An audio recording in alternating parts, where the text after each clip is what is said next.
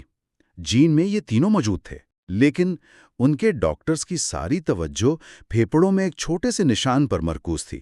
جی، طبی نظام اکثر اس بڑی تصویر کو دیکھنے میں ناکام رہتا ہے کہ اصل مسئلہ زندگی گزارنے کا ہے، کسی ایک بیماری کا نہیں۔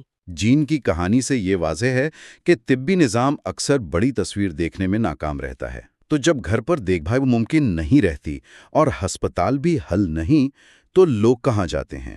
یہیں پر نرسنگ ہوم کا تصور سامنے آتا ہے، لیکن مجھے لگتا ہے اس کی تاریخ ویسی نہیں جیسی ہم سمجھتے ہیں۔ اس کی تاریخ توقع سے کہیں زیادہ تاریخ ہے۔ ان کی ابتدا 19ویں صدی کے پور ہاؤسز یا غریب خانوں سے ہوئی جو نہایت ہی ہیبت ناک جگہیں تھیں۔ غریب خانے؟ جی، یہ صرف بزرگوں کے لیے نہیں بلکہ ہر غریب، معذور اور بے سہارا شخص کے لیے تھے۔ ایک رپورٹ کے مطابق ایک وارڈن نے ادھر ادھر بھٹکنے والی ایک بوڑھی خاتون کو قابو میں رکھنے کے لیے اس کے پاؤں میں 28 پاؤنڈ کی گیند اور زنجیر باندھ دی تھی۔ 1 منٹ، تو آپ یہ کہہ رہی ہیں کہ جدید نرسنگ ہومز کی بنیاد بزرگوں کی فلاح و بہبود کے لیے نہیں بلکہ ہسپتالوں کا بوجھ کم کرنے کے لیے رکھی گئی تھی؟ یہ تو پوری تاریخ ہی بدل دیتا ہے۔ بالکل۔ ان کی تخلیق ایک سماجی نہیں بلکہ خالصتاً ایک طبی ضرورت کا نتیجہ تھا۔ مقصد بزرگوں کی زندگی بہتر بنانا نہیں تھا بلکہ ہسپتالوں کے مہنگے بستر خالی کروانا تھا۔ یعنی یہ ہسپتالوں کے لیے ایک طرح سے اضافی سٹوریج کی جگہ تھے۔ آپ ایسا کہہ سکتے ہیں۔ جب ہسپتال دائمی بیماریوں میں مبتلا بزرگوں سے بھر گئے تو حکومت نے 1954 میں فنڈز فراہم کیے تاکہ ہسپتالوں سے منسلک نگہداشتی یونٹس بنائے جا سکیں۔ یہی جدید نرسنگ ہومز کا آغاز تھا۔ اور پھر 1965 میں میڈیکیئر یعنی بزرگوں کے لیے ہیلتھ انشورنس کے قانون نے تو اس آگ پر تیل کا کام کیا ہوگا۔ یقیناً اس قانون نے ان کی تعداد میں غیر ارادی طور پر دھماکہ خیز اضافہ کر دیا۔ فنڈنگ حاصل کرنے کے لیے صرف بنیادی معیار پر پورا اترنا ضروری تھا، جس کی وجہ سے ہزاروں غیر معیاری ادارے کھل گئے۔ اور غفلت کے واقعات بھی ہوئے ہوں گے؟ بہت زیادہ، جیسے میریٹا اوہایو کے نرسنگ ہوم میں آگ لگنے کا واقعہ جس میں 32 رہائشی زندہ جل گئے تھے۔ تو یہاں ایک بنیادی تصادم نظر آتا ہے۔ ایک طرف حفاظت کا وعدہ ہے اور دوسری طرف آزادی اور ذاتی زندگی کا مکمل خاتمہ۔ یہ گھر نہیں، ایک ادارہ ہے جو جیل جیسا محسوس ہوتا ہوگا۔ ماہر عمرانیات ارونگ گوفمن نے اسی لیے نرسنگ ہومز کو مکمل ادارے یا ٹوٹل انسٹیٹیوشنز قرار دیا، بالکل جیلوں اور ذہنی امراض کے ہسپتالوں کی طرح، جہاں زندگی مکمل طور پر بیرونی دنیا سے کٹی بھی ہوتی ہے۔ جی، اور اوپر سے مسلط کردہ شیڈیول کے تابع ہوتی ہے۔ ایلس نامی خاتون کی کہانی اس کی بہترین مثال ہے۔ وہ محسوس کرتی تھیں کہ انہیں بوڑھے ہونے کی وجہ سے قید کر دیا گیا ہے۔ ان کی خوراک، ادویات اور یہاں تک کہ واکر کے استعمال پر بھی ادارے کا کنٹرول تھا۔ اور یہ تضاد صرف وہاں رہنے والوں کے لیے نہیں بلکہ ان کے خاندان والوں کے لیے بھی ایک بہت بڑا بوجھ ہوگا۔ جی ہاں، کتاب میں کیرن ولسن جو اسسٹڈ لیونگ کی بانی ہیں، اس تضاد کو ایک جملے میں بیان کرتی ہیں جو دل میں اتر جاتا ہے۔ ہم اپنے لیے خود مختاری چاہتے ہیں اور جن سے ہم محبت کرتے ہیں ان کے لیے حفاظت۔ واہ، یہ تو پوری کشمکش کا خلاصہ ہے۔ یہی وہ کشمکش ہے جو بچوں کو اپنے والدین کو ایسے اداروں میں بھیجنے پر مجبور کرتی ہے، حالانکہ وہ خود کبھی ایک دن بھی وہاں نہیں رہنا چاہیں گے۔ یہ ایک بہت ہی تاریک تصویر ہے۔ ایسا لگتا ہے کہ یہ ایک ٹوٹا ہوا نظام ہے، لیکن یقیناً کسی نے اس نظام کو بدلنے کی، اسے بہتر بنانے کی کوشش بھی کی ہوگی۔ بالکل، اور یہیں سے کہانی ایک امید بھرا موڑ لیتی ہے۔ ڈاکٹر بل تھامس کی کہانی سامنے آتی ہے۔ اچھا۔ وہ 1991 میں چیس میموریل نرسنگ ہوم کے میڈیکل ڈائریکٹر بنے۔ انہوں نے وہاں ہر طرف گہری مایوسی اور بے بسی دیکھی جو ان کی اپنی فارم کے بھرپور زندگی کے بالکل برعکس تھی۔ اور انہوں نے محسوس کیا کہ مسئلہ صرف بیماریوں کا نہیں ہے۔ جی، انہوں نے محسوس کیا کہ نرسنگ ہوم کی زندگی 3 وباؤں کا شکار ہے: بوریت، تنہائی اور بے بسی۔ بوریت، تنہائی اور بے بسی، یہ کسی بیماری کی تشخیص نہیں لگتی، یہ تو روح کی بیماریوں کی تشخیص ہے۔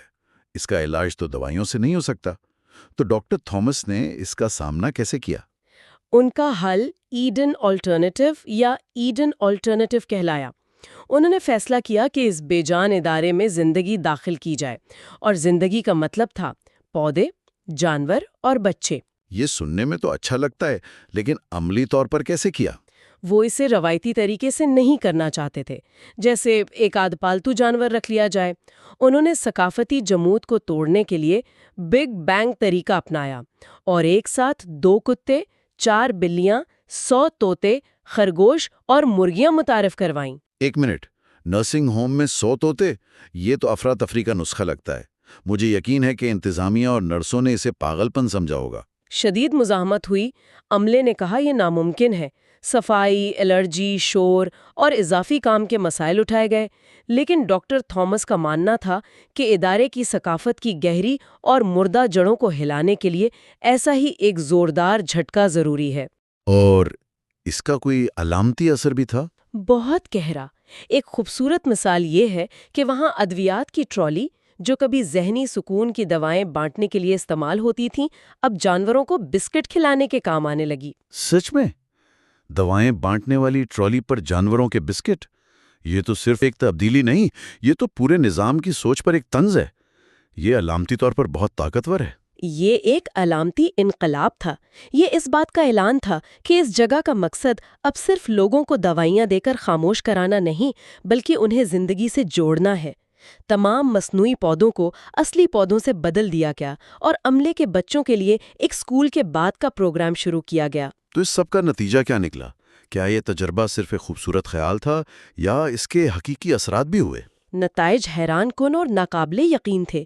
2 سالوں میں ہر رہائشی کے لیے ادویات کے نسخوں کی تعداد اوسطاً آدھی رہ گئی۔ آدھی؟ جی، خاص طور پر بے چینی کو کم کرنے والی ادویات میں نمایاں کمی آئی۔ منشیات کے اخراجات 38% تک کم ہو گئے، اور سب سے اہم بات، اموات کی شرح میں 15% کمی آئی۔ 15% کمی؟ یہ تو کسی نئی معجزاتی دوا کی دریافت جیسا ہے۔ اس کی کوئی انسانی مثال بھی ہوگی جو ان اعداد و شمار کو زندگی بخشے؟ جی، اس کی سب سے دل کو چھو لینے والی مثال مسٹر ایل کی کہانی ہے۔ بیوی کی وفات کے بعد وہ زندگی سے مکمل طور پر مایوس ہو چکے تھے۔ تو وہ ایک طرح سے ہمت ہار چکے تھے، زندگی جینے کی خواہش ہی ختم ہو گئی تھی۔ بالکل، انہوں نے کھانا پینا چھوڑ دیا تھا اور ان کے بچوں کو لگا کہ وہ خودکشی کی کوشش کر رہے ہیں۔ جب وہ نرسنگ ہوم آئے تو ڈاکٹر تھامس نے انہیں کوئی دوا نہیں دی بلکہ ایک ذمہ داری دی، کیا ذمہ داری؟ وہاں موجود کتوں کو روز سیر کرانے کی۔ صرف اتنی سی بات؟ ایک مقصد؟ صرف کتوں کو گھمانے سے اتنی بڑی تبدیلی آ گئی؟ جی، کیونکہ جیسا کہ ڈاکٹر تھامس کہتے ہیں، یہ جینے کے لیے ایک مقصد کی بنیادی انسانی ضرورت تھی۔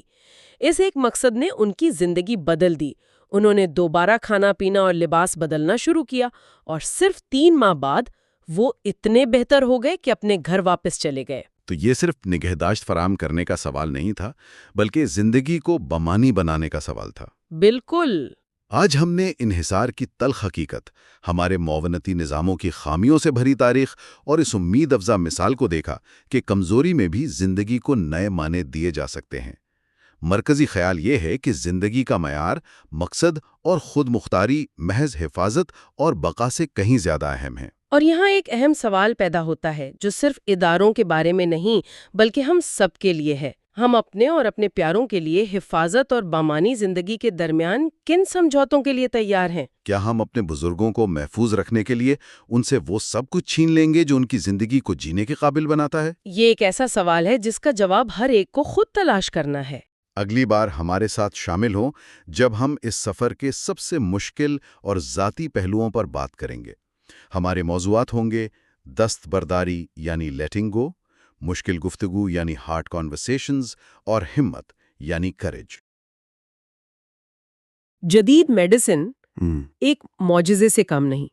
اس نے ہمیں لمبی زندگیاں دی ہیں، ایسی بیماریوں کا علاج دیا ہے جو کبھی لا علاج سمجھی جاتی تھیں، لیکن اس نے ہمیں ایک بہت عجیب، بہت مشکل مخمصے میں بھی ڈال دیا ہے۔ ہم اب یہ فیصلہ کر سکتے ہیں کہ ہم کب مریں، لیکن کیا ہم صحیح فیصلے کر رہے ہیں؟ اور یہ سوال اس وقت مزید گہرا ہو جاتا ہے جب آپ کو پتہ چلتا ہے کہ میڈیکل سائنس آپ کی زندگی کو شاید کچھ ہفتے یا مہینے تو بڑھا سکتی ہے، لیکن اس کی قیمت کیا ہوگی؟ ہاں، کیا وہ اضافی وقت ہسپتال کے بستر پر تکلیف میں گزرے گا؟ بالکل۔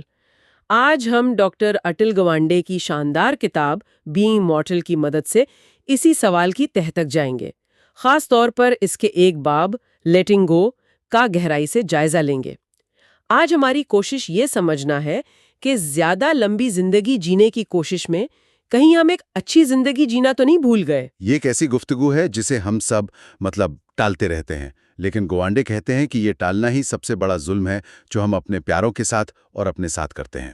تو آئیے اس گفتگو کو ایک کہانی سے شروع کرتے ہیں جو اس باب کے بالکل دل میں ہے۔ یہ سارا تھامس مونوپولی کی کہانی ہے۔ وہ 34 سال کی تھیں، حاملہ تھیں، اپنے پہلے بچے کی دنیا میں آنے کا انتظار کر رہی تھیں جب ایک دن سانس لینے میں دشواری پر ڈاکٹر کے پاس گئیں اور انہیں بتایا گیا کہ انہیں پھیپھڑوں کا 4تھے سٹیج کا کینسر ہے، ایک ایسا کینسر جس کا کوئی علاج نہیں تھا۔ یہ ایک ایسی خبر ہے جو کسی کی بھی دنیا ہلا دے، اور سارا اور ان کے شوہر نے وہی کیا جو شاید ہم میں سے کوئی بھی کرتا۔ لڑنے کا فیصلہ؟ جی، انہوں نے لڑنے کا فیصلہ کیا۔ انہوں نے بہترین آنکولوجسٹ ڈھونڈا، جدید ترین علاج شروع کروایا، لیکن یہیں سے امید اور حقیقت کے درمیان ایک خطرناک فاصلہ پیدا ہونا شروع ہو جاتا ہے۔ وہ فاصلہ وہ کیسا تھا؟ ڈاکٹرز تو سچ بتا رہے ہوں گے۔ ہاں، لیکن ڈاکٹرز کی زبان اور مریض کی زبان میں بہت فرق ہوتا ہے۔ کتاب بتاتی ہے کہ اس قسم کے کینسر میں تمام علاج کے باوجود زندہ رہنے کی اوسط مدت صرف 1 سال کے قریب تھی۔ صرف 1 سال؟ جی، مگر ڈاکٹرز اکثر ایسے مبہم الفاظ استعمال کرتے ہیں جن کے 2 مطلب ہوتے ہیں۔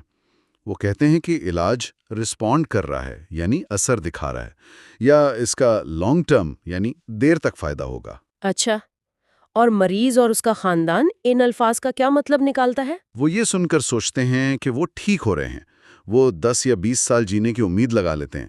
انہیں لگتا ہے کہ وہ اس بیماری کو شکست دے دیں گے، جبکہ ڈاکٹر کے ذہن میں لانگ ٹرم کا مطلب ہوتا ہے شاید 1 یا 2 اچھے سال۔ اوہ، یہ ایک بہت ہی یوں سمجھیں کہ ظالمانہ امید ہوتی ہے، کیونکہ یہ مریض کو ان حقیقتوں کے لیے تیار نہیں کرتی جن کا اسے سامنا کرنا پڑنے والا ہے۔ اور سب سے حیران کن بات یہ ہے کہ خود مصنف ڈاکٹر گوانڈے جو ایک کامیاب سرجن ہے، بالکل وہ بھی اسی چکر میں پھنسے ہوئے تھے۔ وہ بھی سارا کے کیس میں شامل تھے اور وہ تسلیم کرتے ہیں کہ انہوں نے بھی سارا اور اس کے شوہر کے ساتھ موت کی حقیقت پر بات کرنے سے گریز کیا، یہاں تک کہ وہ انہیں ایک تجرباتی علاج کے کامیاب ہونے کی خالص خیالی امید دلاتے رہیں، یہ جانتے ہوئے بھی کہ اس کے امکانات نہ ہونے کے برابر ہے۔ بالکل، اور اس سے اندازہ ہوتا ہے کہ یہ مسئلہ کسی ایک ڈاکٹر کا نہیں بلکہ پورے میڈیکل سسٹم کے کلچر کا ہے۔ ڈاکٹروں کو بیماری سے لڑنا سکھایا جاتا ہے، ہار ماننا نہیں۔ موت کو وہ اپنی ناکامی سمجھتے ہیں، اس لیے وہ آخری وقت تک آپشنز دیتے رہتے ہیں، چاہے ان آپشنز سے مریض کو فائدہ کم اور تکلیف زیادہ ہو رہی ہو۔ یہ بات واقعی چونکا دینے والی ہے، مطلب ڈاکٹر خود بھی اس چکر میں پھنسے ہوئے ہیں۔ تو پھر سوال یہ اٹھتا ہے کہ ایک ایسے مریض کے لیے جس کی بیماری لا علاج ہے، ڈاکٹر کا اصل کام ہے کیا؟ صرف علاج کے آپشنز کی فہرست دینا؟ یہی وہ بنیادی سوال ہے جو گوانڈے اٹھاتے ہیں۔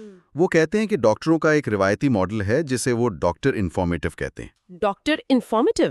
جی، یعنی ڈاکٹر کا کام ہے کہ وہ مریض کو تمام حقائق اور اعداد و شمار بتا دے اور پھر فیصلہ مریض پر چھوڑ دے۔ یہ سننے میں بہت اچھا اور غیر جانبدارانہ لگتا ہے۔ ہاں، اس میں کیا خرابی ہے؟ یہ تو مریض کو بااختیار بنانے والی بات لگتی ہے۔ گوانڈے نے اپنی ایک اور مریضہ جیول ڈگلس کے ساتھ اپنے تجربے سے سیکھا کہ یہ اتنا سادہ نہیں ہے۔ انہوں نے جیول کو علاج کے تمام آپشنز، ان کی کامیابی کی شرح، ان کے سائیڈ ایفیکٹس، سب کچھ تفصیل سے بتا دیا۔ لیکن نتیجہ یہ نکلا کہ جیول مزید پریشان اور خوفزدہ ہو گئیں۔ ان پر معلومات کا اتنا بوجھ تھا کہ وہ کوئی فیصلہ ہی نہیں کر پا رہی تھی۔ ایک منٹ، لیکن کیا اس کا متبادل خطرناک نہیں ہے؟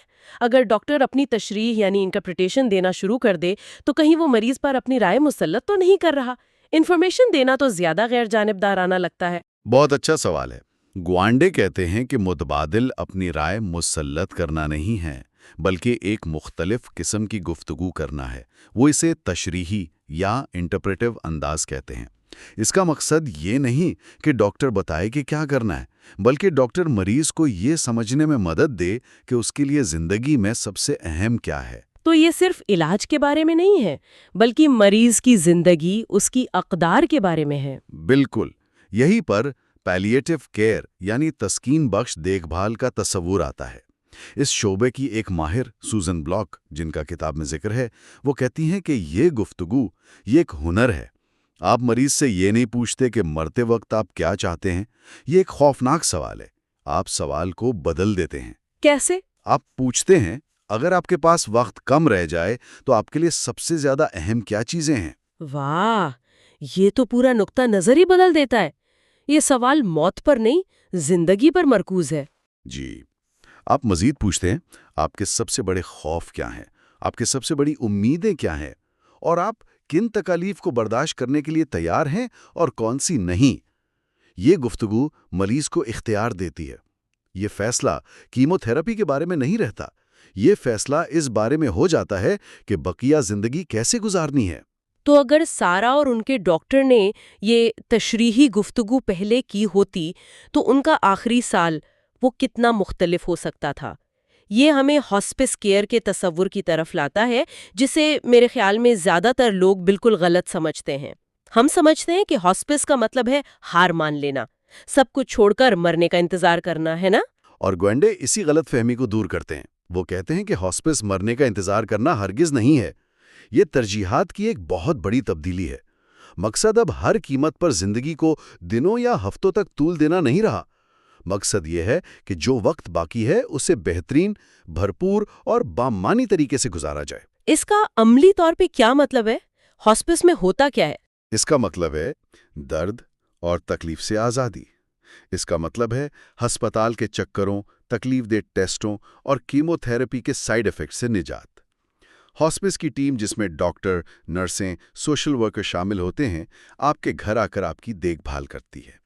وہ اس بات کو یقینی بناتے ہیں کہ آپ آرام سے ہو، آپ کو ذہنی اور روحانی سکون ملے اور آپ اپنا وقت اپنے پیاروں کے ساتھ گزار سکیں۔ ٹھیک ہے، یہ کتاب کا وہ حصہ ہے جس نے مجھے واقعی ہلا کر رکھ دیا۔ اس میں کچھ ایسی تحقیق کا ذکر ہے جس پر یقین کرنا مشکل ہے۔ یہ کہتے ہیں کہ جو مریض ہاسپس کیئر کا انتخاب کرتے ہیں وہ نہ صرف کم تکلیف اٹھاتے ہیں بلکہ بعض صورتوں میں ان مریضوں سے زیادہ عرصے تک زندہ رہتے ہیں جو آخری وقت تک علاج کرواتے رہتے ہیں۔ یہ کیسے ممکن ہے؟ یہ تو عقل کے بالکل خلاف ہے۔ یہ واقعی حیران کن ہے، لیکن اس کے پیچھے ایک منطق ہے۔ 2010 کی ایک مشہور تحقیق کا حوالہ ہے جس میں پھیپھڑوں کے کینسر کے مریضوں کا مطالعہ کیا گیا۔ جن مریضوں کو شروع سے ہی تسکین بخش دیکھ بھال ملی وہ نہ صرف بہتر محسوس کرتے رہے بلکہ اوسطاً تقریباً 3 مہینے زیادہ زندہ رہے۔ 3 مہینے؟ یہ تو بہت زیادہ وقت ہے۔ بالکل۔ ایک اور تحقیق میں کنجسٹو ہارٹ فیلئر کے مریض وہ بھی 3 مہینے زیادہ زندہ رہے۔ اس کی وجہ شاید یہ ہے کہ جب آپ کا جسم پہلے ہی ایک جان لیوا بیماری سے لڑ رہا ہوتا ہے تو کیمو تھراپی اسے مزید کمزور کر دیتی ہے۔ بالکل، یہ آپ کے مدافعتی نظام کو تباہ کر دیتا ہے۔ اس کے برعکس جب آپ تکلیف دہ علاج چھوڑ کر سکون اور آرام پر توجہ دیتے ہیں تو آپ کے جسم کو سنبھلنے کا موقع ملتا ہے۔ آپ بہتر کھاتے ہیں، آپ ذہنی طور پر پرسکون ہوتے ہیں، اور شاید اسی وجہ سے آپ کی زندگی کا معیار اور دورانیہ دونوں بہتر ہو جاتے ہیں۔ دیتے ہیں۔ یہ تو کسی فلسفی کی بات لگتی ہے، اور یہ ہمیں سیدھا اس باب کے عنوان لیٹنگ گو یعنی جانے دینا کے مرکزی خیال پر لاتا ہے۔ جی، اور یہ سمجھنا سب سے ضروری ہے کہ لیٹنگ گو کا مطلب ہتھیار ڈالنا یا ہار ماننا نہیں ہے۔ اس کا مطلب ہے اپنی موت کی حقیقت کو قبول کرنا تاکہ آپ باقی بچے ہوئے وقت کا بہترین استعمال کر سکیں۔ یہ اس بات کا فیصلہ کرنا ہے کہ آپ کے لیے کیا زیادہ اہم ہے، آپ کے خوف یا آپ کی امیدیں، اور آپ کی امیدیں کس چیز سے وابستہ ہیں، صرف زیادہ وقت سے، چاہے وہ جیسا بھی ہو، یا اس وقت کے معیار سے۔ گوانڈے اس نقطے کو اپنی ذاتی کہانی کے ذریعے بہت ہی جذباتی انداز میں بیان کرتے ہیں۔ ان کے والد، جو خود بھی ایک ڈاکٹر تھے، ان کی ریڑھ کی ہڈی میں ایک لا علاج ٹیومر کی تشخیص ہوئی۔ جب وہ اپنے آنکولوجسٹ سے ملے تو اس نے کیمو تھراپی کے 8-9 مختلف آپشنز ان کے سامنے رکھ دیے، ایک کے بعد ایک پیچیدہ ناموں والی دوائیں۔ لیکن اس نے علاج نہ کرنے کے آپشن پر ایک لفظ بھی نہیں کہا۔ اس نے یہ نہیں پوچھا کہ آپ کے لیے زندگی میں اس وقت سب سے اہم کیا ہے۔ یہ میڈیکل کلچر کی بہترین مثال ہے۔ ڈاکٹر کا کام آپشنز دینا سمجھا جاتا ہے، یہ نہیں کہ وہ ان آپشنز کو مریض کی زندگی کے مقاصد سے ہم آہنگ کرنے میں مدد کرے۔ اور گوانڈے بتاتے ہیں کہ انہیں اور ان کے خاندان کو وہ مشکل سوالات خود پوچھنے پڑے۔ اگر ہم علاج نہ کریں تو کیا ہوگا؟ علاج کے ساتھ اور بغیر علاج کے کتنا وقت ملنے کی امید ہے؟ اور جب انہوں نے یہ سوالات پوچھے تو انہیں ایک چونکا دینے والی حقیقت کا علم ہوا۔ انہیں احساس ہوا کہ وہ دہائیوں میں سوچ رہے تھے، جبکہ ڈاکٹر وہ مہینوں یا زیادہ سے زیادہ 1-2 سال کی بات کر رہا تھا۔ ان کے والد نے کہا، مجھے اندازہ نہیں تھا کہ معاملہ اتنا سنگین ہے۔ یہ ایک خوفناک لمحہ ہوتا ہے، لیکن گوانڈے کہتے ہیں کہ وقت کی کمی کا یہ احساس ایک تحفہ بھی ہو سکتا ہے۔ یہ آپ کو ایک موقع دیتا ہے جسے وہ بریک پوائنٹ ڈسکشن کہتے ہیں، یعنی وہ گفتگو جہاں یہ طے ہوتا ہے کہ اب لڑائی صرف وقت کے لیے نہیں بلکہ ان چیزوں کے لیے ہوگی جو واقعی اہمیت رکھتی ہیں۔ یہ بہت گہری بات ہے۔ مطلب لڑائی کا مقصد ہی بدل جاتا ہے۔ اب آپ مہینوں کے لیے نہیں لڑ رہے، آپ اس لیے لڑ رہے ہیں کہ آپ اپنے پوتے کی گریجویشن دیکھ سکیں، یا اپنے خاندان کے ساتھ ایک آخری سفر پر جا سکیں، یا بس اپنے گھر میں بیٹھ کر چاکلیٹ آئس کریم کھا سکیں۔ بالکل، یہ اپنی زندگی کی کہانی، خاص طور پر اس کے آخری باب پر اختیار حاصل کرنے کے بارے میں ہے۔ یہ بے بسی کے احساس سے نکل کر اپنی زندگی کے اختتام کو خود لکھنے کی کوشش ہے۔ یہ سمجھنا کہ آپ بیماری پر قابو نہیں پا سکتے، لیکن آپ اپنی ترجیحات پر، اپنے فیصلوں پر قابو پا سکتے ہیں۔ گوانڈے کے والد نے علاج نہ کروانے کا فیصلہ کیا اور اپنا باقی وقت اپنے خاندان کے ساتھ سفر کرتے ہوئے اور کام کرتے ہوئے گزارا جب تک وہ کر سکتے تھے۔ تو اگر ہم اس ساری گفتگو کو سمیٹیں تو یہ باب ہمیں سکھاتا ہے کہ زندگی کی سب سے مشکل گفتگو ہی دراصل سب سے اہم ہوتی ہے۔ ہماری حدود کیا ہیں، ہماری ترجیحات کیا ہیں، اور ایک اچھی زندگی کا ہمارے لیے کیا مطلب ہے، ان موضوعات پر بات کرنا بس ذات خود ایک علاج ہے۔ اور یہ گفتگو نہ کرنا دراصل نقصان کا باعث بنتا ہے۔ اس کا مقصد کسی کی امید چھیننا نہیں ہے، بلکہ علاج کو ان چیزوں سے ہم آہنگ کرنا ہے جو ایک شخص کے لیے واقعی اہمیت رکھتی ہیں۔ مقصد ایک ایسی بے بسی اور تکلیف دہ موت سے بچنا ہے جو کوئی بھی نہیں چاہتا، لیکن جس کا سامنا بہت سے لوگ کرتے ہیں کیونکہ یہ گفتگو کبھی ہوئی ہی نہیں۔ یہ موضوع براہ راست ہماری اگلی گفتگو سے جڑتا ہے۔ ہم نے یہ تو سمجھ لیا کہ یہ باتیں کرنا کتنا ضروری ہے، لیکن یہ ناقابل یقین حد تک مشکل بھی ہیں۔ اپنے پیاروں سے، اپنے ڈاکٹر سے یا خود اپنے آپ سے یہ باتیں کیسے کی جائیں؟ اسی لیے اگلی بار ہم اسی کتاب کے اگلے باب ہارڈ کانورسیشنز یعنی مشکل گفتگو پر بات کریں گے اور دیکھیں گے کہ ان کے لیے کس قسم کی ہمت، مہارت اور ٹیکنیک کی ضرورت ہوتی ہے۔ یہ ایک بہت اہم اگلا قدم ہوگا، کیونکہ جاننا ایک بات ہے اور اسے عملی جامہ پھیلانا بالکل دوسری۔ بالکل۔ اور آج کی گفتگو ختم کرنے سے پہلے ہم سننے والوں کے لیے ایک سوال چھوڑنا چاہیں گے۔ ایک ایسی دنیا میں جو آخری دم تک لڑنے کو بہادری سمجھتی ہے، ہمیں بحیثیت فرد اور معاشرہ اس بات کو سمجھنے کے لیے کیا کرنا ہوگا کہ ہمت صرف لڑنے میں نہیں، بلکہ کبھی کبھی حقیقت کو قبول کرنے اور جانے دینے میں بھی ہوتی ہے۔ آج ہم اتل گوانڈے کی کتاب بینگ مارٹل کے ایک ایسے باب پر بات کر رہے ہیں جو شاید اس کتاب کا دل ہے۔ عنوان ہے مشکل گفتگو۔ اور دیکھیں، یہ صرف ایک عنوان نہیں، یہ ایک ایسی حقیقت ہے جس کا سامنا ہم میں سے ہر ایک کو اپنی یا اپنے کسی پیارے کی زندگی میں کرنا پڑتا ہے۔ جدید میڈیسن نے ایک عجیب سی صورتحال پیدا کر دی ہے۔ ہم بیماریوں سے لڑ سکتے ہیں، زندگی کو لمبا کر سکتے ہیں، لیکن جب سائنس کی حد آ جاتی ہے، جب ہمیں معلوم ہوتا ہے کہ اب علاج ممکن نہیں، تو اکثر مریض اور ان کے خاندان ایک خلا میں رہ جاتے ہیں۔ تو یہاں آ کر ایک بہت بڑا سوال کھڑا ہوتا ہے کہ بھائی، اس موقع پر ڈاکٹر کو کیا کرنا چاہیے؟ جب وہ جانتے ہیں کہ بیماری لاعلاج ہے، تو انہیں مریض اور اس کے گھر والوں سے کیا کہنا چاہیے اور کیسے کہنا چاہیے؟ کیا سچ بتا دینا ایک ظلم ہے، یا یہ انہیں اپنی زندگی کے آخری فیصلے وقار کے ساتھ کرنے کا موقع دینا ہے؟ اور اس میں سب سے بڑا المیہ یہ ہے کہ یہ گفتگویں اگر ہوتی بھی ہیں تو اکثر اتنی دیر سے ہوتی ہیں کہ ان کا کوئی فائدہ ہی نہیں رہتا۔ گوانڈے کتاب میں ایک بہت تلخ حقیقت بیان کرتے ہیں۔ وہ کہتے ہیں کہ آئی سی یو میں داخل زیادہ تر مریضوں کو اپنی بیماری کی سنگینی کا اندازہ ہوتا ہے۔ انہیں پتہ ہوتا ہے کہ وہ شاید بچ نہیں پائیں گے، لیکن اس کے باوجود ان میں سے تقریباً 70% نے کبھی اپنے ڈاکٹر سے اس بارے میں بات نہیں کی ہوتی کہ زندگی کے آخری مراحل میں ان کی ترجیحات کیا ہوں گی۔ یہ ایک بہت بڑا خلا ہے۔ اور اس سے بھی دلچسپ بات یہ ہے کہ اس حقیقت سے صرف خاندان والے ہی نہیں بھاگتے، ڈاکٹر خود بھی کتراتے ہیں۔ ایک تحقیق کا وہ حوالہ دیتے ہیں جس سے پتہ چلا کہ ڈاکٹرز اکثر اپنے مریضوں کی متوقع زندگی کا 530% زیادہ تخمینہ لگاتے ہیں۔ 530%؟ جی، یہ تو بہت بڑا فرق ہے۔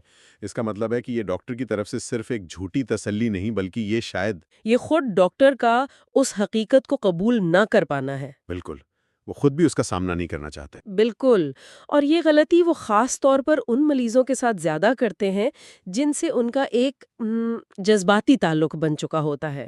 وہ امید دلانا چاہتے ہیں، جو کہ ایک انسانی جذبہ ہے، لیکن اس کی قیمت بہت بڑی ہوتی ہے۔ اور وہ قیمت کیا ہے؟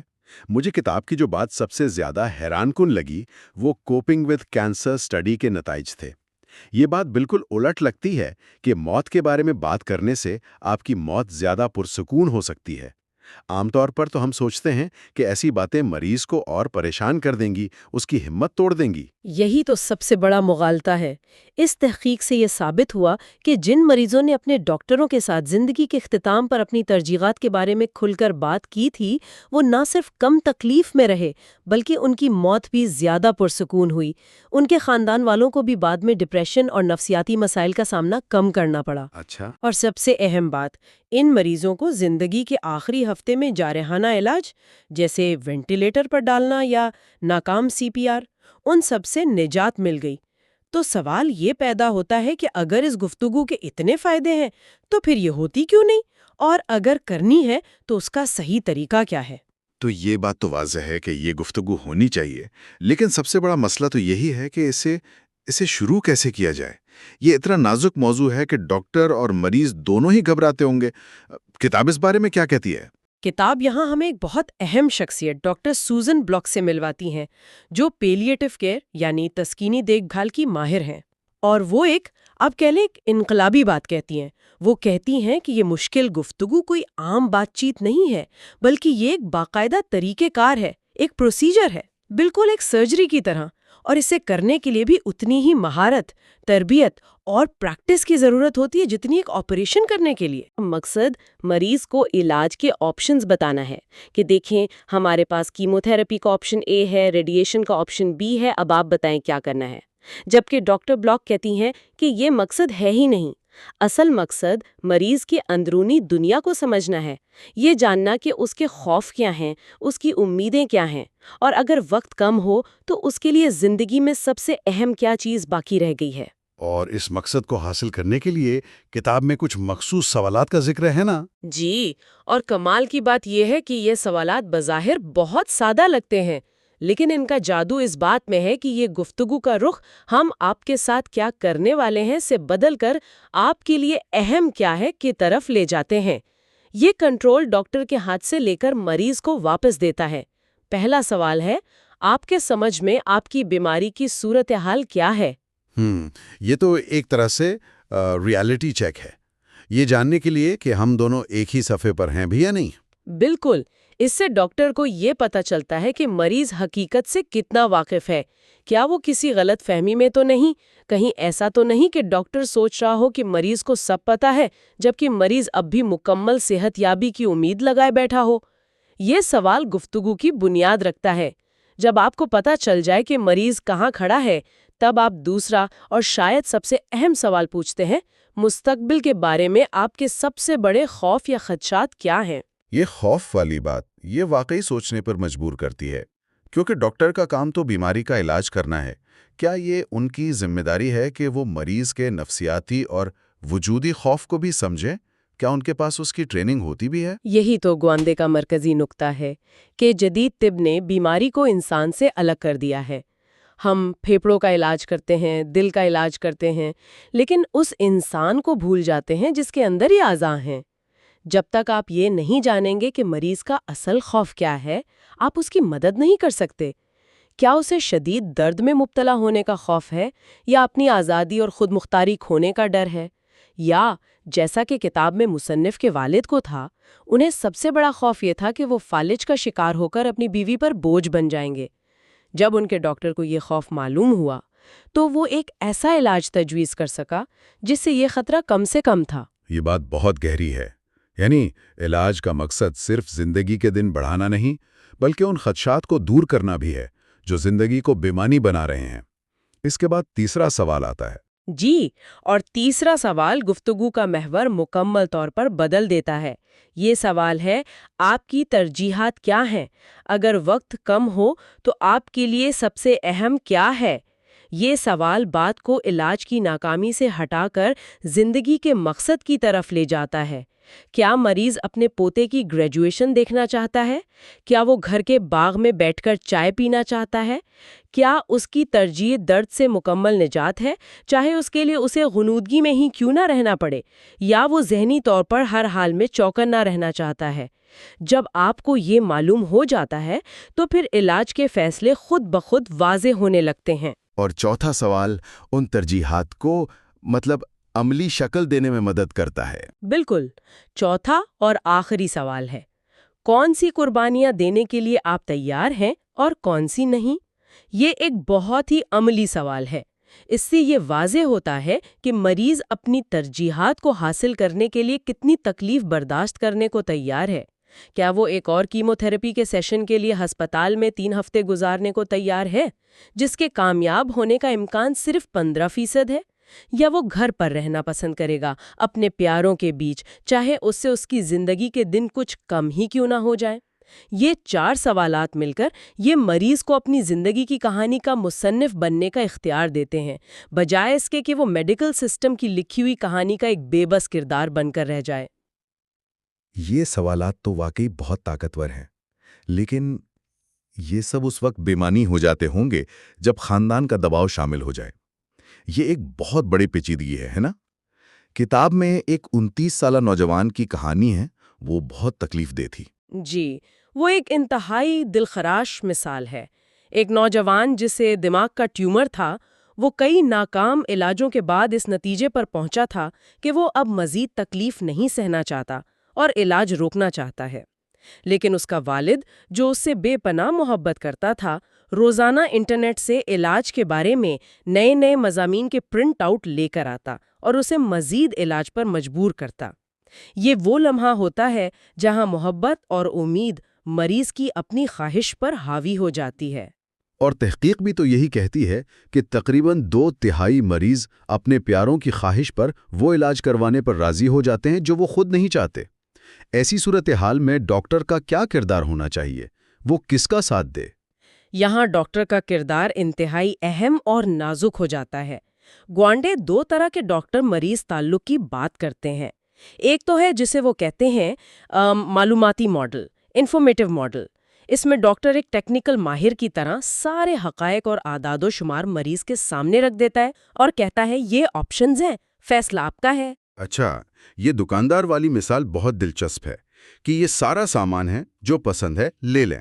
لیکن کیا اس انفارمیٹو ماڈل کے پیچھے ڈاکٹر کی یہ نیت نہیں ہوتی کہ وہ مریض کی خود مختاری کا احترام کر رہا ہے کہ میں ماہر ہوں لیکن زندگی آپ کی ہے، اس لیے فیصلہ بھی آپ کا ہے؟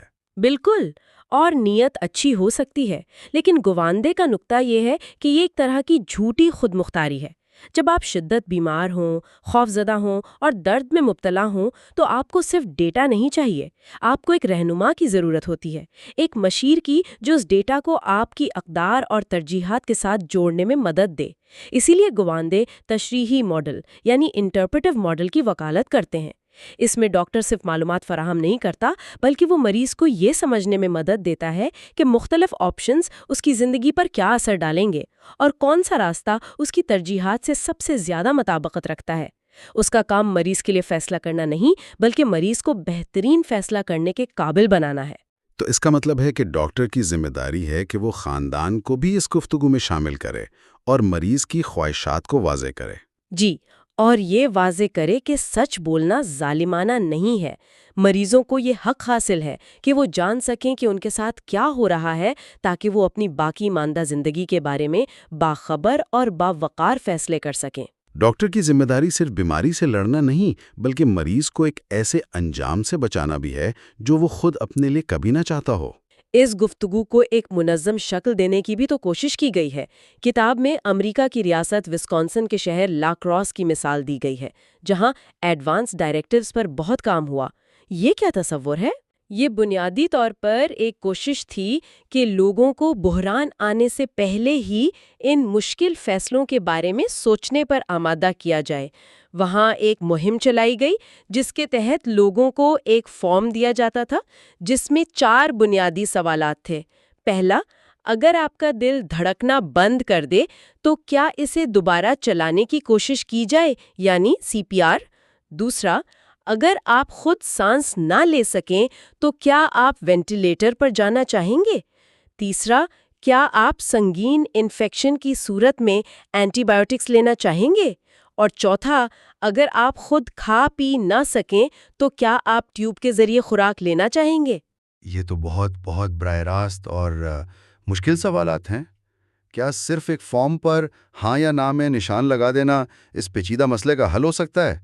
مجھے تھوڑا میکینکی سا لگتا ہے۔ آپ کا شک بالکل درست ہے، اور یہی سب سے اہم نقطہ ہے جو لا کراس کے تجربے سے سامنے آیا۔ انہوں نے دریافت کیا کہ ان فارمز کا اصل فائدہ ان کے بھرے جانے میں نہیں بلکہ اس گفتگو میں ہے جو ان کو بھرنے کے لیے ہوتی ہے۔ یہ فارم بذات خود مقصد نہیں ہے، یہ صرف گفتگو شروع کرنے کا ایک ذریعہ ہے، ایک کانورسیشن سٹارٹر۔ ان کا اصل فائدہ یہ ہے کہ مریض اور خاندان ایمرجنسی آنے سے پہلے ہی ان مشکل موضوعات پر سوچنا اور بات کرنا شروع کر دیتے ہیں تاکہ جب بحران کا لمحہ آئے تو افراتفری اور خوف کے عالم میں جذباتی فیصلے نہ کرنے پڑیں۔ تو مقصد صرف ہاں یا نہ میں جواب لینا نہیں بلکہ یہ سمجھنا ہے کہ مریض ایسا کیوں سوچتا ہے، اس کی سوچ کے پیچھے اس کی کون سی اقدار اور ترجیحات کام کر رہی ہیں۔ بالکل وہی بات۔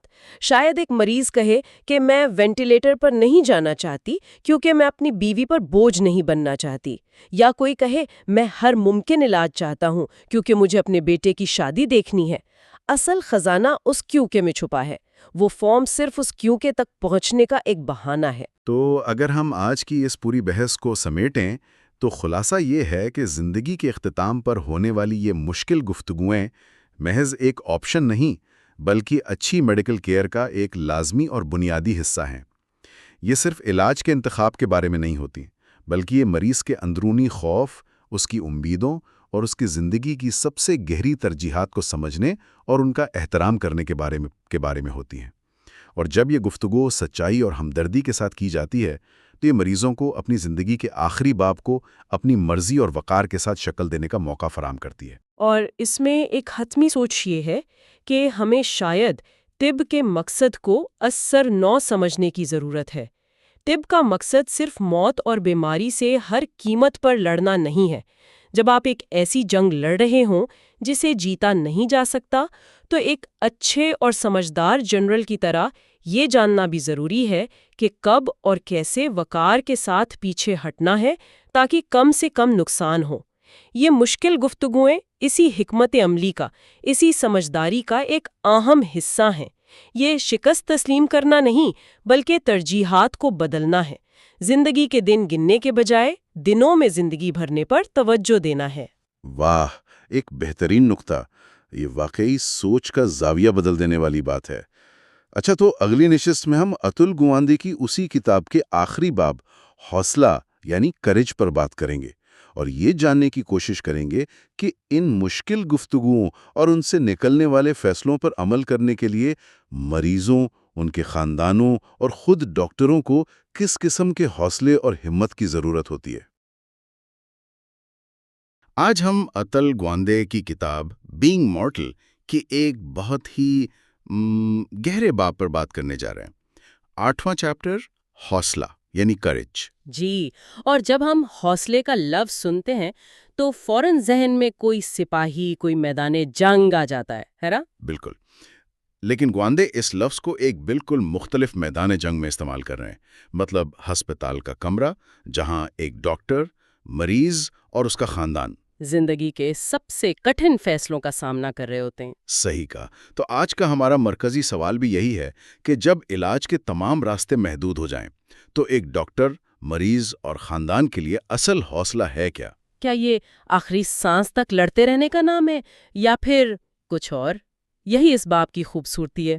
یہ سوال مجھے سیدھا قدیم یونان لے جاتا ہے۔ کتاب میں بھی سقراط کا ذکر ہے جو اپنے 2 جرنیلوں لاکیس اور نیکیاس سے یہی پوچھتا ہے کہ حوصلہ کیا ہے؟ بالکل، اور یہ کوئی عام فلسفیانہ بحث نہیں، یہ اس باب کی آپ کہہ سکتی ہیں بنیاد ہے۔ تو پہلا جرنیل لاکیش وہ کیا کہتا ہے؟ وہ بہت سیدھا سا جواب دیتا ہے، کہتا ہے حوصلہ روح کی ثابت قدمی ہے، یعنی ہر حال میں ڈٹے رہنا، میدان کبھی نہیں چھوڑنا۔ ایک منٹ، یہ تو بالکل وہی بات ہے جو ہم جدید طب میں ہر روز سنتے ہیں، fight till the end, never give up. آپ نے بالکل صحیح پکڑا۔ لوکس کا جواب آج کے ڈاکٹر کا منشور لگتا ہے کہ بس لڑتے رہو، ہار مت مانو۔ لیکن پھر دوسرا جرنیل نیکیاس، وہ اس سے اتفاق نہیں کرتا؟ نہیں، وہ ایک بہت گہری بات کرتا ہے۔ وہ کہتا ہے کہ حوصلہ یہ جاننا ہے کہ کس چیز سے ڈرنا چاہیے اور کس سے نہیں، اور سقراط اسی تعریف کو زیادہ دانشمندانہ قرار دیتا ہے۔ اور گوانڈے اسی نقطے کو طب پر لاگو کرتے ہیں۔ جی، وہ کہتے ہیں کہ ہمت کا مطلب آنکھیں بند کر کے موت سے لڑتے رہنا نہیں، بلکہ یہ جاننا ہے کہ کب رکنا ہے، اصل ڈر کس چیز سے ہونا چاہیے۔ لیکن کیا یہ ڈاکٹر کی تربیت کے، اس کے حلف کے خلاف نہیں جاتا؟ انہیں تو ہر حال میں جان بچانے کا سکھایا جاتا ہے۔ بہت مشکل ہوتا ہے یہ فیصلہ، اور یہی تو اصل امتحان ہے۔ دیکھیں، جدید طب میں ہم انسان کے جسم کو مصنوعی طریقوں سے بہت لمبے عرصے تک چلا سکتے ہیں، یہاں تک کہ جب زندگی کا کوئی معیار ہی باقی نہ رہا ہو۔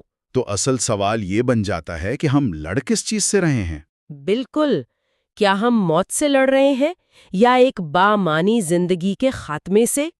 نیکیاس کے مطابق اصل حوصلہ یہ جاننے میں ہے کہ اصل ڈر لا یعنی تکلیف، بے بسی اور وقار کی پامالی سے ہونا چاہیے، نہ کہ موت سے۔ کتاب میں اس نقطے کو واضح کرنے کے لیے ایک شاندار فوجی مثال بھی استعمال کی گئی ہے۔ جی، امریکی خانہ جنگی کے 2 جنرلوں کی مثال، جنرل کسٹر اور جنرل رابرٹ ای لی۔ ہاں، جنرل کسٹر جو اپنے آخری سپاہی کے مرنے تک لڑتا رہا۔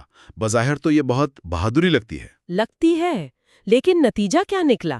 مکمل تباہی۔ ایک ایسی جنگ میں جو وہ کبھی جیت ہی نہیں سکتا تھا، اس نے سب کچھ گنوا دیا۔ گوانڈے کہتے ہیں کہ طب میں بہت سے ڈاکٹرز وہ جنرل کسٹر کی طرح سوچتے ہیں۔ وہ ایک نہ جیتی جانے والی جنگ میں مریض کے وسائل، اس کے خاندان کی توانائی اور خود مریض کا وقار سب کچھ داؤ پر لگا دیتے ہیں۔ اور اس کے برعکس ہیں جنرل لی، جو ایک ذہین حکمت عملی ساز تھے۔ وہ جانتے تھے کہ کب لڑنا ہے، کب پیچھے ہٹنا ہے اور کب ہتھیار ڈالنے میں ہی سب کی بھلائی ہے۔ اور ان کی پسپائی کو بزدلی نہیں بلکہ ایک حقیقت پسندانہ اور باعزت فیصلہ سمجھا گیا جس نے مزید خون ریزی کو روکا۔ تو ڈاکٹر کے لیے جنرل لی بننا زیادہ مشکل ہے؟ کہیں زیادہ مشکل۔ اس کے لیے غیر معمولی اخلاقی جرأت چاہیے، کیونکہ طب میں باعزت پسپائی کو بہت سے لوگ ہمت ہار دینا سمجھیں گے۔ وہ سوچیں گے کہ ڈاکٹر نے کوشش چھوڑ دی۔ اور کتاب بتاتی ہے کہ یہ رکاوٹ دور ہو سکتی ہے اگر ڈاکٹر اور مریض کے درمیان مشکل گفتگو یعنی ہارڈ کانورسیشنز ہوں۔ لیکن مسئلہ یہ ہے کہ یہ گفتگو ہوتی ہی نہیں ہے۔ اور یہاں کتاب کچھ ایسے اعداد و شمار پیش کرتی ہیں جو واقعی پریشان کن ہیں۔ جیسے کہ ایک تحقیق کے مطابق 63% ڈاکٹرز اپنے ناقابل علاج مریضوں کی متوقع زندگی کا اندازہ حقیقت سے کہیں زیادہ لگاتے ہیں۔ کتنا زیادہ؟ یہ سنیے گا، اوسطاً 530% زیادہ۔ ایک سیکنڈ، 530%؟ یہ تو ناقابل یقین ہے۔ اس کا تو سیدھا مطلب ہے کہ ڈاکٹر اور مریض دو بالکل الگ الگ حقیقتوں میں جی رہے ہیں۔ بالکل، اور اس کی وجہ یہ نہیں کہ ڈاکٹر جان بوجھ کر جھوٹ بولتے ہیں۔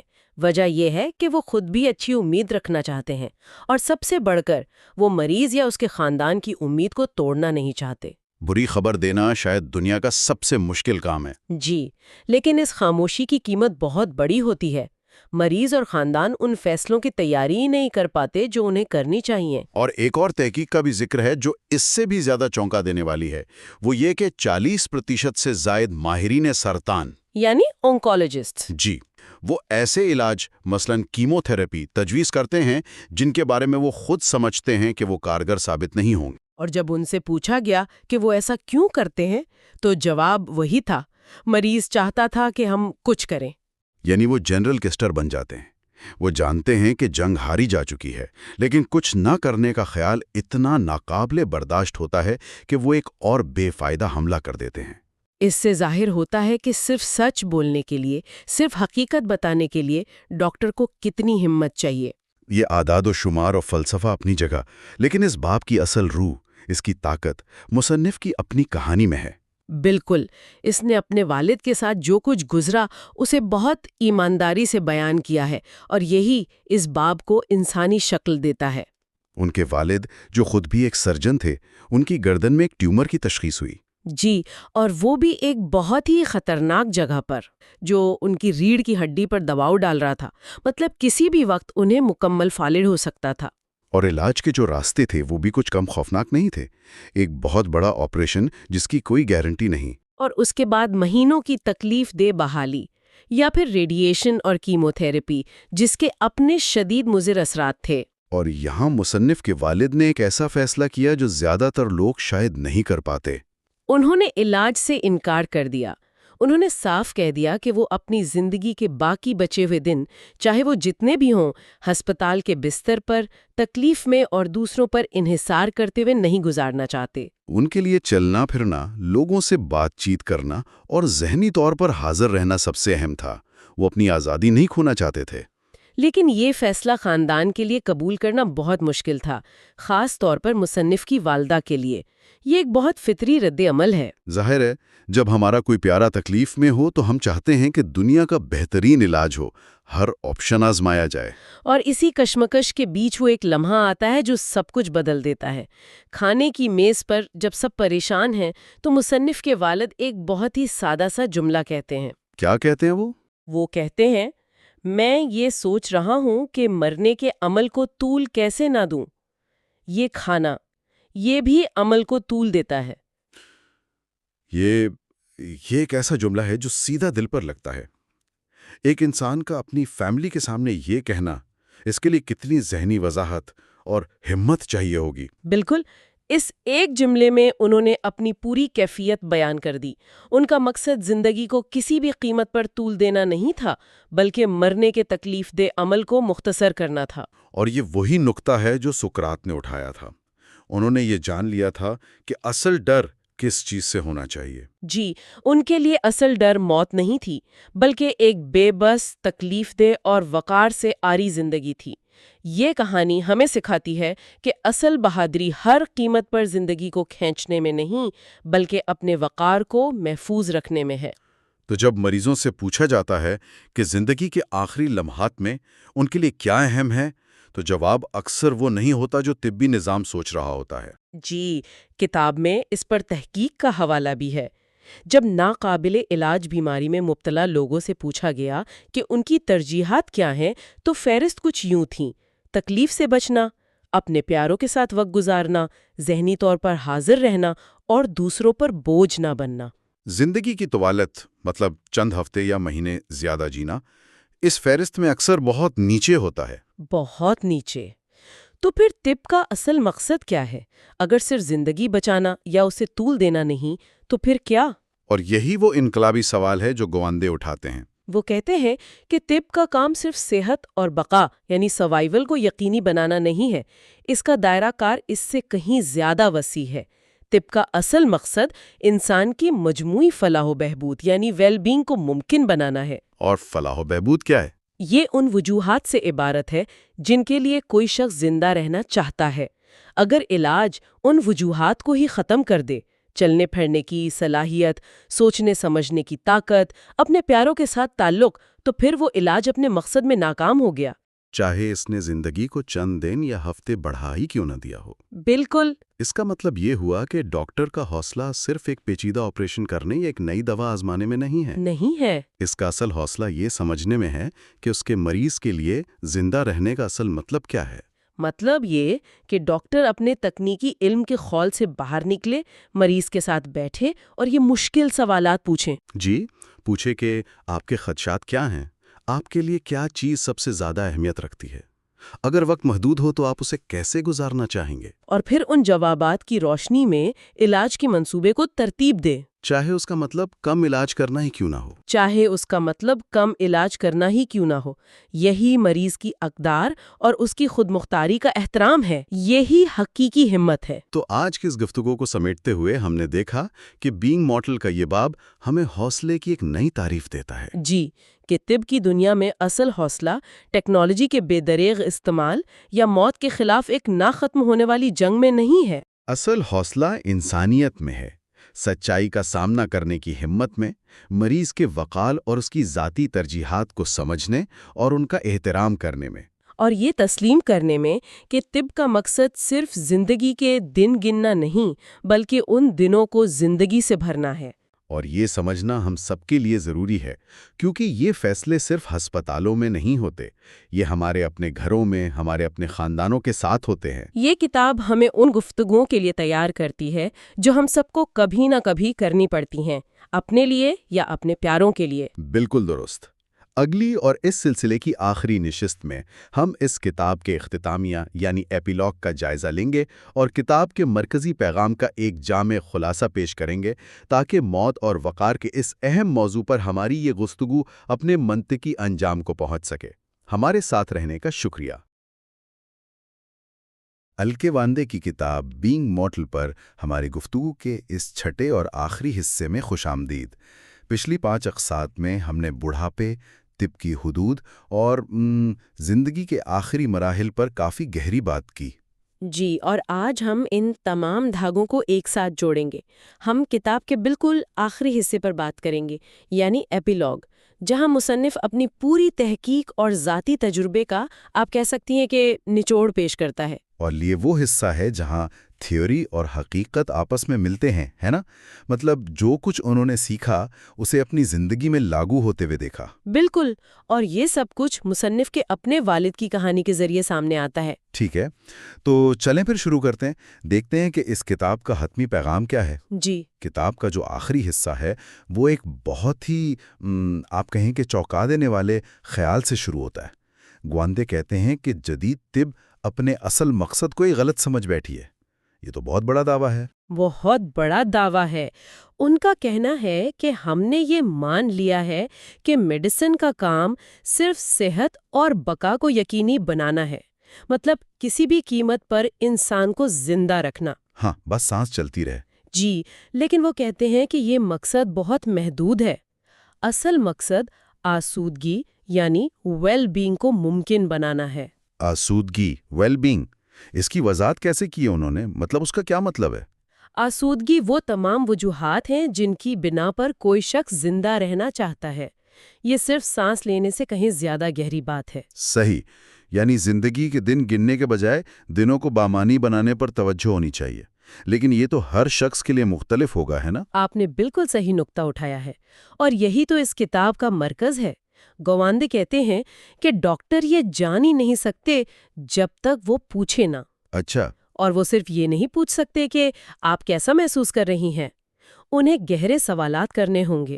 انہوں نے 4 بنیادی سوالات کی ایک فہرست دی ہے جو میرے خیال سے ہر ڈاکٹر کو ہر شدید بیمار مریض سے پوچھنی چاہیے۔ اچھا، وہ کیا سوالات ہیں اور وہ عام طبی سوالات سے مطلب کیسے مختلف ہیں؟ وہ بالکل مختلف ہے۔ پہلا سوال، آپ اپنی موجودہ صورتحال کو کس طرح سمجھتی ہیں؟ یعنی آپ کو کیا لگتا ہے کہ آپ کے ساتھ کیا ہو رہا ہے؟ ٹھیک ہے۔ دوسرا، آپ کے خدشات کیا ہیں اور آپ کی امیدیں کیا ہیں؟ یہ مریض کو اپنے ڈر اور خواہشات بیان کرنے کا موقع دیتا ہے۔ اور تیسرا سوال، یہ شاید سب سے اہم ہوگا۔ جی، یہ شاید سب سے اہم ہے۔ زندگی کے معیار کے لیے آپ کون سے سمجھوتے کرنے کو تیار ہیں اور کون سے نہیں؟ کیا آپ شدید درد برداشت کر سکتی ہیں اگر اس کا مطلب کچھ دن زیادہ جینا ہو؟ یا کیا آپ کے لیے چلنے پھرنے کی صلاحیت زیادہ اہم ہے یا ذہنی طور پہ چوکنا رہنا؟ بالکل۔ اور چوتھا سوال ان سب کو سمیٹتا ہے۔ ان تمام ترجیحات کو دیکھتے ہوئے آپ کے خیال میں بہترین راستہ کیا ہے؟ یہ سوالات پوری گفتگو کا رخ ہی بدل دیتے ہیں۔ یہ تو ڈاکٹر کو ایک مشیر بنا دیتے ہیں، صرف ایک ٹیکنیشین نہیں۔ اور مریض کو اپنی زندگی کا کنٹرول واپس دیتے ہیں۔ جی، مجھے لگتا ہے یہ سوچ تسکین بخش دیکھ بھال یعنی پیلیٹیو کیئر کے شعبے کی بنیاد ہے، لیکن گواندے کا خیال ہے کہ اسے ایک الگ شعبہ نہیں ہونا چاہیے۔ بالکل، اور یہ سمجھنا بہت ضروری ہے کہ پیلیٹیو کیئر کا مطلب ہار ماننا نہیں ہے۔ اس کا مقصد تو کسی بھی سنگین بیماری کی تشخیص کے ساتھ ہی شروع ہو جاتا ہے۔ درد کو قابو میں رکھنا، ذہنی سکون دینا۔ علاج کے ساتھ ساتھ؟ جی، علاج کے ساتھ ساتھ۔ گواندے کی دلیل یہی ہے کہ یہ سوچ، یہ سوالات پوچھنے کا عمل ہر ڈاکٹر کے کام کا حصہ ہونا چاہیے۔ یہ طب کی روح ہونی چاہیے، نہ کہ صرف اس کی ایک شاخ۔ لیکن کیا یہ حقیقت پسندانہ ہے؟ ہمارے ڈاکٹرز پر پہلے ہی اتنا بوجھ ہوتا ہے، ایک دن میں 50 مریض دیکھنے ہوتے ہیں۔ کیا ان کے پاس اتنی گہری اور ذاتی گفتگو کے لیے واقعی وقت ہوتا ہے؟ یہ ایک بہت بڑا چیلنج ہے اور گواندے اس کو تسلیم کرتے ہیں، لیکن ان کا جواب یہ ہے کہ یہ گفتگو نہ کرنا ہمیں کئی زیادہ مہنگا پڑتا ہے۔ اچھا، وہ کیسے؟ جب ہم یہ نہیں پوچھتے کہ مریض کے لیے کیا اہم ہے تو ہم مہنگے، تکلیف دہ اور اکثر بے مقصد علاج کرتے ہیں جو زندگی کے آخری دنوں کو بہتر بنانے کے بجائے بدتر بنا دیتے ہیں۔ یہ 5 منٹ کی اضافی گفتگو بعد کے مہینوں کی تکلیف اور لاکھوں کے طبی اخراجات بچا سکتی ہے۔ یہ اصول اور سوالات سننے میں تو بہت اچھے لگتے ہیں، لیکن اصل زندگی میں ان پر عمل کرنا شاید اس کا سب سے اچھا جواب ہمیں خود مصنف کی زندگی سے ملتا ہے، جب انہیں اپنے ہی والد کے لیے ان فیصلوں کا سامنا کرنا پڑا۔ جی، اور یہیں سے کتاب ایک طبی تحقیق سے نکل کر ایک بہت ہی ذاتی انسانی کہانی بن جاتی ہے۔ ان کے والد رام گواندے، جو خود ہندوستان کے ایک نامور یورولوجسٹ تھے، 72 سال کی عمر میں ایک ایسی بیماری کا شکار ہوئے۔ ان کی ریڑھ کی ہڈی میں ٹیومر تھا۔ جی، جو آہستہ آہستہ بڑھ رہا تھا اور انہیں مفلوج کر رہا تھا۔ تو ایک مشہور سرجن کے بیٹے، جو خود ایک مشہور سرجن ہے، اس کے والد بیمار پڑتے ہیں۔ یہ تو جدید طب کے لیے ایک طرح کا امتحان تھا۔ انہیں بھی اسی کشمکش کا سامنا کرنا پڑا ہوگا، ہے نا؟ جارحانہ علاج یا زندگی کا معیار؟ بالکل وہی کشمکش۔ خاندان نے ملک کے بہترین نیورو سرجن سے مشورہ کیا۔ ایک سرجن نے ایک بہت ہی پیچیدہ اور پرخطر سرجری تجویز کی، جس میں کامیابی کا امکان بہت کم تھا۔ بہت کم، لیکن اس بات کا بہت زیادہ خطرہ تھا کہ سرجری کے بعد وہ فوری طور پر گردن سے نیچے مکمل مفلوج ہو جائیں گے، شاید بات کرنے کی صلاحیت بھی کھو دیں۔ اور ان کے والد کا کیا فیصلہ تھا؟ وہ خود ایک ڈاکٹر تھے، وہ ان خطرات کو مجھ سے اور آپ سے بہتر سمجھتے ہوں گے۔ جی، انہوں نے وہی مشکل گفتگو کی جس کی کتاب وکالت کرتی ہے۔ اتل گوانڈے نے اپنے والد سے پوچھا کہ ان کے لیے کیا اہم ہے۔ ان کے والد نے صاف کہا، میں اپنی آزادی نہیں کھونا چاہتا، میں بات چیت کرنا چاہتا ہوں، لوگوں سے ملنا چاہتا ہوں۔ اگر سرجری کے بعد میں صرف بستر پر لیٹا رہوں گا تو وہ میرے لیے زندگی نہیں ہوگی۔ تو انہوں نے سرجری سے انکار کر دیا؟ انہوں نے سرجری سے انکار کر دیا۔ یہ بہت بڑا فیصلہ ہے۔ اس کا مطلب ہے کہ انہوں نے جانتے ہوئے بوجھتے ہوئے ایک ایسا راستہ چنا جس میں شاید زندگی کم ہو لیکن معیار بہتر ہو۔ تو اس فیصلے کے بعد انہوں نے اپنی زندگی کو کیسے ترتیب دیا؟ انہوں نے وہی کیا جو ان کے لیے سب سے زیادہ اہمیت رکھتا تھا۔ اگرچہ وہ جسمانی طور پر کمزور ہوتے جا رہے تھے، لیکن ذہنی طور پر وہ پوری طرح فعال تھے۔ وہ ای میل کے ذریعے ہندوستان میں اپنے فلاحی کالج کے معاملات چلاتے رہے۔ اچھا۔ وہ خاندان اور دوستوں کے ساتھ باقاعدگی سے محفلیں جماتے۔ ان کی حالت بگڑتی گئی، انہوں نے ٹینس کھیلنا چھوڑ دیا، پھر چلنا پھرنا بھی مشکل ہو گیا، لیکن انہوں نے اپنی زندگی کو ان حدود کے مطابق ڈھال لیا۔ تو وہ اپنی زندگی کی کہانی کے مصنف خود بنے رہے، جیسا کہ کتاب میں بار بار ذکر آیا ہے۔ بالکل، وہ اپنی شرائط پر جی رہے تھے۔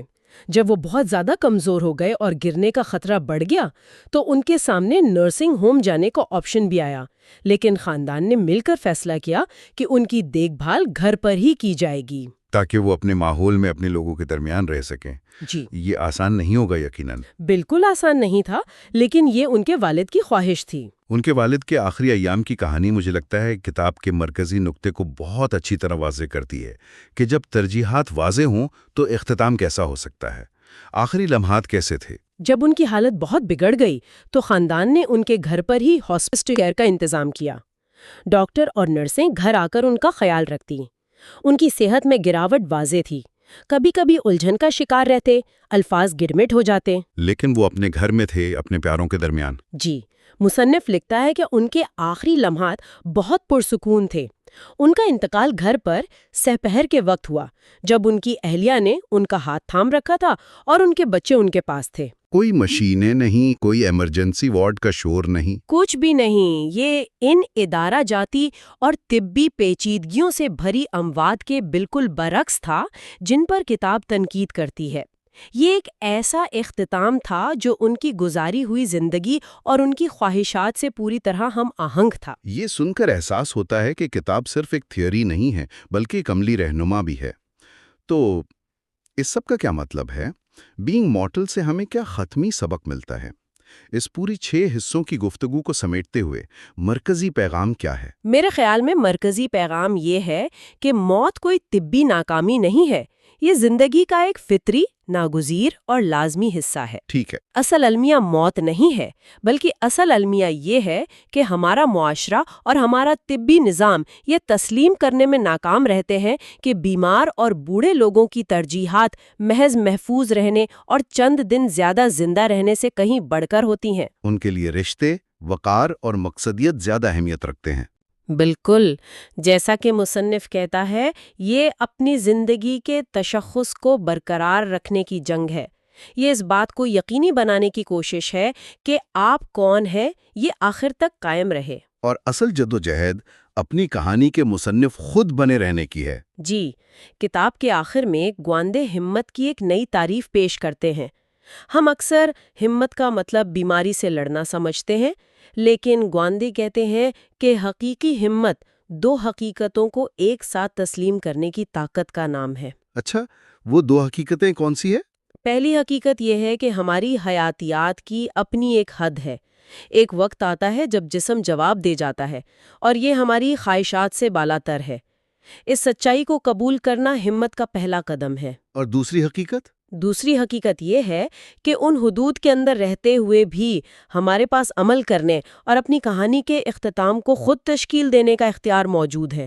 ہم یہ فیصلہ کر سکتے ہیں کہ ہم اپنے آخری دن، ہفتے اور مہینے کیسے گزاریں گے۔ تو سوال یہ نہیں کہ ہم کتنی دیر زندہ رہتے ہیں، بلکہ یہ کہ ہم کیسے زندہ رہتے ہیں، بالکل آخری لمحے تک۔ جی بالکل۔ اس کے ساتھ ہی اتل گوانڈے کی کتاب بینگ مارٹل پر ہماری 6 حصوں پر مشتمل یہ گہری گفتگو اپنے اختتام کو پہنچتی ہے۔ یہ طب، زندگی موت اور اس بنیادی سوال پر ایک بہت ہی گہری نظر ہے۔ ایک آخری خیال جس پر سوچا جا سکتا ہے وہ یہ ہے، ہم سب چاہتے ہیں کہ ہماری کہانی کا اختتام ہماری گزاری ہوئی زندگی سے مطابقت رکھتا ہو، لیکن یہ خود بخود نہیں ہوتا۔ اس کے لیے ہمت کی ضرورت ہوتی ہے۔ ہمت اور منصوبہ بندی کی۔ اصل چیلنج یہ ہے کہ ہم اپنے اندر اور اپنے معاشرے میں یہ ہمت پیدا کریں کہ ہم اپنے پیاروں سے، اپنے ڈاکٹروں سے اور خود اپنے آپ سے وہ صحیح سوالات پوچھ سکیں، وہ مشکل گفتگو کر سکیں جن سے ہم اکثر گریز کرتے ہیں۔ اہم خیالات پر مزید گہری گفتگو کے لیے ہمارے ساتھ جڑے رہیے۔ اس سفر میں ہمارے ساتھ شامل ہونے کا بہت شکریہ۔